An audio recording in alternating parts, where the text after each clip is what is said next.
नमस्कार मंडळी, आज आपण बनवणार आहोत शेंगदाण्याची उपवासाची ही साखरेची गुडदाणी.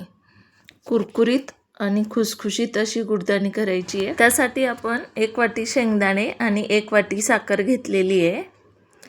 तर शेंगदाणे चांगले मंद गॅसवर खरपूस असे भाजून घ्यायचे. शेंगदाणे भाजून झाल्यानंतर त्याचे खलबत्त्यात थोडंसं साल काढून घ्यायचे कुटून. त्यानंतर साखरेचा पाक करून घ्यायचा आहे. साखरेचा पाक करण्यासाठी आपण अर्धी वाटी पाणी घातलेलं आहे. त्यातच 1 वाटी साखर घालून मिक्स करून घ्यायचं.